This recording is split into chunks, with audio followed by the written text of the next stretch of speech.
It's time now for a look at in local news. In the news, we have some late breaking news. Earlier this week, we reported on that armed robbery which occurred back on December the 6th at room 307 of the Quality Inn in Jesup, where the victim had been struck in the head with a pistol and knocked unconscious. The victim was transported to Wayne Memorial Hospital, then to Memorial Medical Center in Savannah for further medical attention. Well, the update is that the victim, 69-year-old Danny Johnson, has passed away, and the two suspects who were in custody facing aggravated assault charges and a charge of armed robbery are now facing charges of murder in the death of Danny Johnson. Suspects during the armed robbery took a large quantity of cash from the victim, along with several other items. They stole the victim's pickup truck. Investigators with the Jesup PD, along with the Wayne County Sheriff's Office K-9 unit, identified two individuals who had items that were taken from the victim, and officers also recovered Johnson's stolen vehicle. Two suspects now face murder charges, along with the other charges they already faced. 39-year-old Eric Stevens and 39-year-old Melinda Shingler, both in custody, now both charged with the murder and the death of 69-year-old Danny Johnson. Other charges are aggravated assault, aggravated battery, armed robbery, and exploitation of an elder, theft of a motor vehicle, and hindering a 911 call. Once again, the victim is 69-year-old Danny Johnson Sr. Police state he was visiting from out of state and staying at the Quality Inn. 39-year-old Eric Stevens and 39-year-old Melinda Shingler are from Wayne County. Jesup PD asks that if anyone has additional information regarding this case, simply call investigator Rhett Burford at the Jesup Police Department. Again, the number is 912-427-1300. Again, charges of armed robbery, aggravated assault have been up to murder, as again, Danny Johnson Sr. passed away yesterday at the hospital. We'll be back with more news after this word from our sponsor, the commercial messages, so please stay tuned. Other news, Chamber of Commerce taking reservations for their annual Eggs and Issues breakfast, which is scheduled for Thursday, January 9th at Coastal Pines Technical College.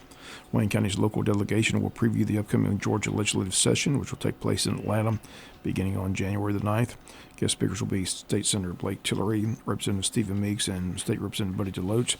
And the Eggs and Issues takes place that morning at 8 a.m. Tickets are $30 for chamber members, $40 for non-members. Everyone is invited to come here from our local representatives in Atlanta. Once again, the date Thursday, January the 9th. When Georgia rings in a new year on January 1, 2025, a few new laws take effect, affecting how the state handles education, elections, and taxes. Governor Kemp has already announced his plans to focus on relief efforts after Hurricane Helene and attempts to limit lawsuit verdicts when the Georgia legislature gets back in session in January.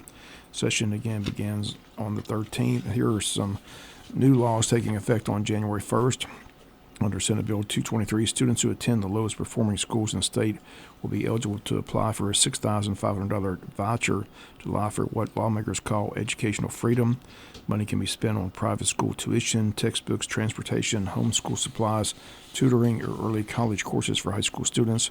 Georgia Education Savings Authority, a body created to run the program, wrote rules that could open the opportunity to more than 1 in 5 children in the state by saying that any student in such a school's attendance zone is eligible, even if they don't attend the school. For example, if a middle school is on the list, elementary and high school students who live in that zone can also apply.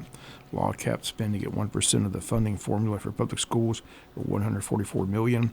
That could provide more than 22,000 vouchers if lawmakers decide to spend that much in 2025. The authority will begin to accept applications in early 2025. We'll be back with some final news notes after this word from our sponsor, the commercial messages, so please stay tuned. Final notes in the news, former DA for the Brunswick Judicial Circuit, Jackie Johnson, set to stand trial in Glenn County beginning January 21st. Again, she faces 2 charges, one count of violation of oath of her office and count 2 hindering a police officer. Motions hearing was held last week in Glenn County Courthouse in front of Judge John Turner, who's overseeing the case. He made rulings on several motions this week. Now the case is set for jury selection on that 21st of January in Brunswick. One motion he ruled on went against the defendant, as she and her attorneys argued that the Attorney General's office, who's prosecuting the case, should be disqualified from doing that. Judge rules against that motion and rules that the Attorney General, Chris Carr, can continue to prosecute the case. These charges stem from Johnson's handling of the Ahmaud Arbery case, as she's accused of not treating the Arbery family fairly. They've charged her with showing favoritism to the McMichaels, who are now serving life sentence for their role in the shooting death of Arbery. Johnson and her attorneys argued that Johnson simply recused herself from the case, recommended fellow DA George Barnhill to handle the case, It was Barnhill who ruled that the shooting was a self-defense case, but that all changed once the video of the shooting was made public. Once again, the former DA is charged with violation of her oath of office. That's a felony. The other charge, a misdemeanor. All is set to head to trial in January. Again, jury selection begins January 21st. Prospective jurors in the process of filling out a 30-page questionnaire to determine whether they're qualified to be on the jury or not. The trial expected to last several weeks. Again, all eyes will be on the Glenn County Courthouse in January as the former DA stands trial for her role in that Ahmaud Arbery case. President-elect Donald Trump has selected Herschel Walker to be his ambassador to the Bahamas. In a statement, Donald Trump highlighted Herschel's athletic record as qualifying him for the position.